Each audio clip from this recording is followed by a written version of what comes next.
Growing up as an American boy, I grew up with the concept of superheroes. There was Batman and Robin and Superman and a whole host of super people. I don't know what kids are being brought up with today, but I remember the superheroes quite well, and they were always very exciting because they were super and yet human. Human in the sense that there was always a secret weapon that could get them. And yet, though they seem to be human, they with that type of a failing, they also were super and extraordinary. And it's very exciting for a little kid or even a young kid to enjoy their exploits and to imagine what would be if I was a superhero. Well, in the Hasidic movement, we have superheroes to make a separation between the frivolous and the true. The Rebbes are all superheroes. Superheroes because they're human beings who are extraordinary in their capability, in their dedication, in their enthusiasm, and in their powers. And one of a pair of superheroes were two holy brothers that lived some 200 years ago. Both of them developed into great Hasidic leaders. One's name was Rebbe Elimelech, who later on became the leader of Polish Hasidicism in Lezhensk, so Rebbe Elimelech of Lezhensk, and the other one was his brother Reb Zuhsha, or as he was known, Reb Zisha, in White Russia. And these two holy brothers spent much of their time before becoming a Rebbe in what's called Pravin Golus. That's a Yiddish word, but they went into exile. What does that mean?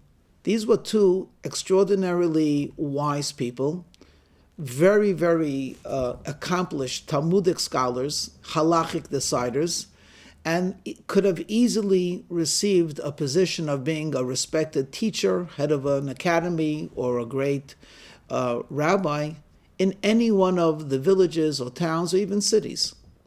And yet they chose for a while in their life to travel incognito, literally two princes in beggars' clothing. And they would go from village to village and from town to town, from city to city, dressed as ordinary, nondescript, poor people, putting up with all the indignities of the poverty-stricken, asking for handouts, sleeping in the shul, going more hungry than being satisfied, often trying to find a place to sleep. And doing all of this at the same time, filling their hearts and mind with love of God, love of Israel, and actually study of Torah. It's hard for us today to imagine such a life. Why would a rabbi and a scholar want to do that? And certainly, why would a saint want to do that? After all, he has no sins to be atoned for. And one of the explanations, amongst the many that have been suggested, is these two holy people wanted to experience something that the mystics talk about God. And they mentioned that when God was in Israel, in italics, of course he's everywhere, but when God resided in Israel and the holy temple was his home, then God's presence was revealed. But since the destruction of the temple and the dispersion of his beloved Jewish people all over the world, God is not comfortable as if to say, and instead goes with each and every single Jew, wherever they might be. So God, in a way, is in exile. And indeed, one of our hopes and aspirations is that when the Mashiach appears, and all of the Jewish people will return to the Holy Land of Israel, and the Holy Temple will be rebuilt, that is when the splendor and the glory of God will be revealed, and God will no longer have to suffer the indignity and the pain of being in exile, being concealed. So in order to mystically identify with the Creator, they would go to feel the pain of exile. In one of the stories, they'd been traveling for many, many days, and they were completely physically exhausted. And they needed desperately at least one night to sleep indoors. So they knocked on the door of an inn, And the innkeeper opened up, and the first thing that he saw were two of his fellow co-religionists, but just looking at their shabby clothing and their emaciated faces, he realized that these are not people that could pay for a room. He invites them in. How can I help you? And one of the brothers says, please, we need charity. We need an act of compassion. We have no money to pay.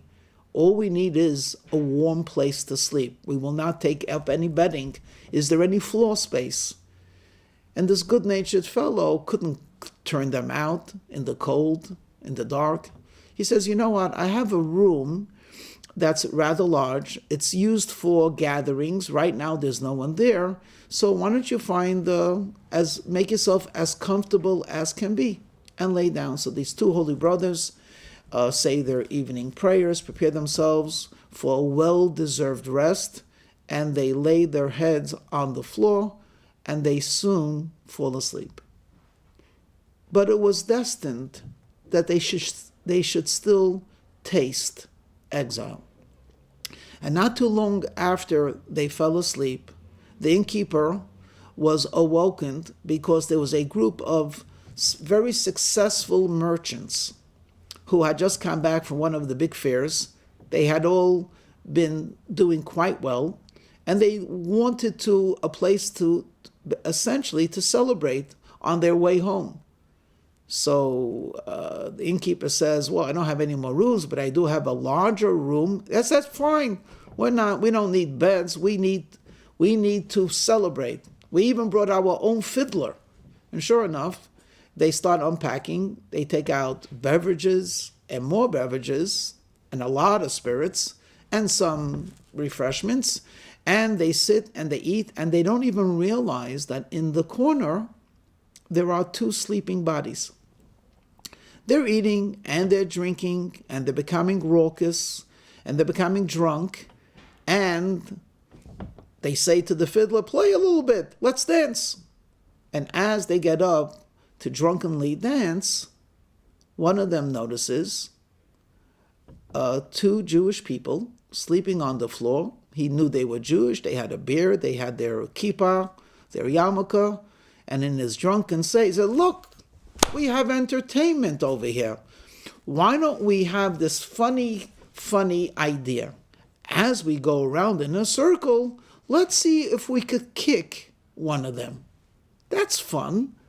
And in their drunken state, coupled with a very healthy or unhealthy dose of anti-Semitism, they began doing their Kazakh dance or whatever, and every single person that stopped by one of the brothers gave him a kick.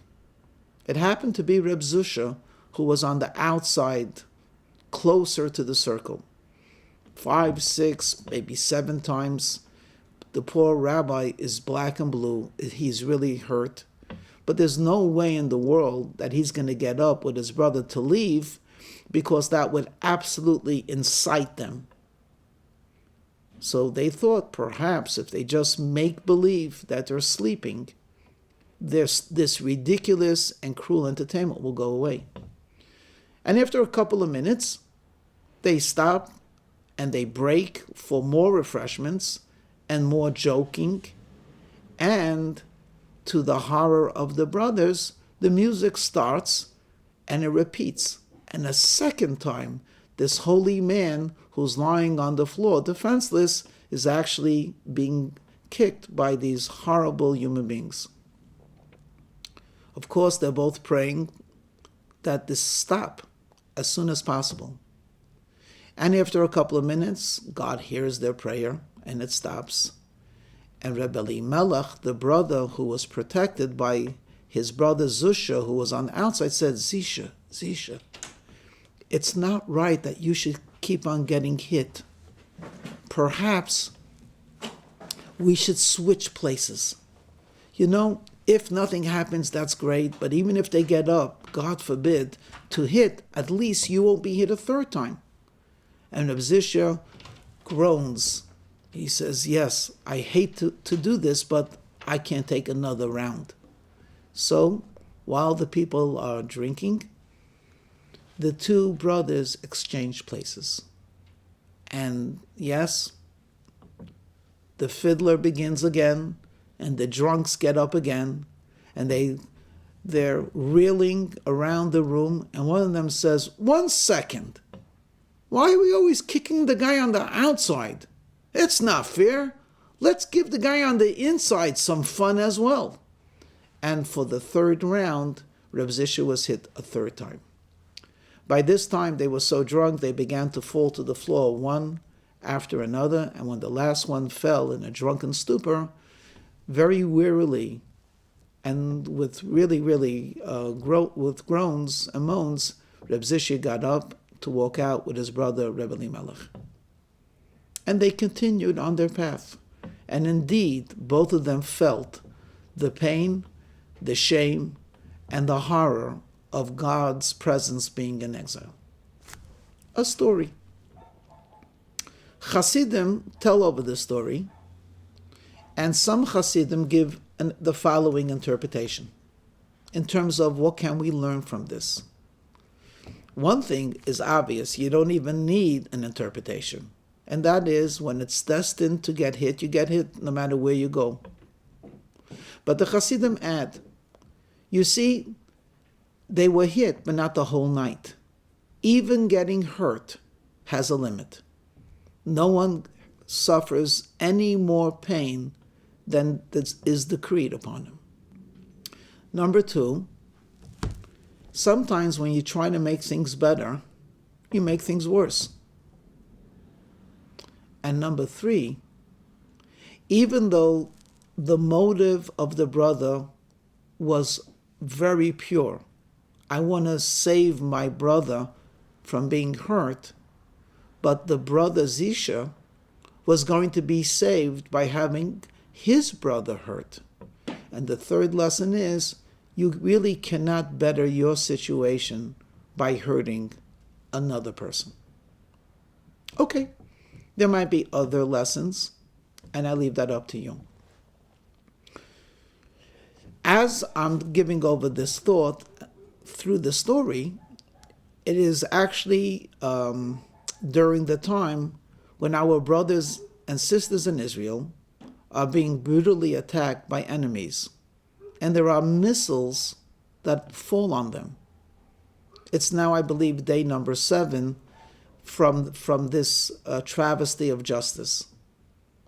And of course, Israel's trying to protect itself, and I leave it that you could follow this yourself. And I'm hoping, I'm praying that way before you actually get a chance to see the YouTube, the Mashiach will have arrived. But I would like to share one or two things. Without, God forbid, justifying the horrible situation, I'd like to emphasize the positive, if there is a positive. One positive is that right now, every single man, woman, and Israel are righteous. Well, how could they be righteous? Did everyone suddenly go to the synagogue? They're righteous because every single time they hear a siren, they look up to heaven. What do you think they're thinking? Oh, of course, I know what they're thinking. They don't want a missile to fall upon them. Of course not. Of course that's what they're thinking. But what are they really thinking? They're looking up to heaven with a prayer. God, help us. God, save us. God, continue to show us that you're here with us. It's brought down that the Jewish people were worthy of redemption from Egypt because when Moses came and told them that God has heard your pain, heard your prayers, heard your cry, they believed him. And when he said it's time to leave, though they had been living there for 210 years, they left with faith and trust. Today, every person in Israel is only there because they believe and trust in God. That in that merit itself, we are worthy of being redeemed from exile. In addition to which, with every missile, which begins with an M, it comes with another M, and that is a miracle. It is inconceivable in the laws of nature that so many hundreds of weapons of destruction should do so little damage, at least in the physical sense. I'm not talking the emotional and the fright. This itself should remind us and encourages us that in this moment of darkness, there's actually a great light that's being prepared.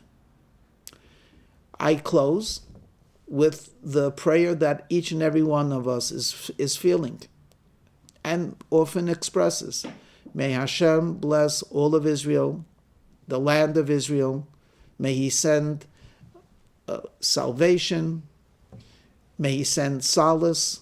May the wicked perish. May the righteous flourish. And most of all, may the end of exile happen immediately. So soon we'll be able to welcome back the King of Kings to His holy land and to His holy abode. Amen.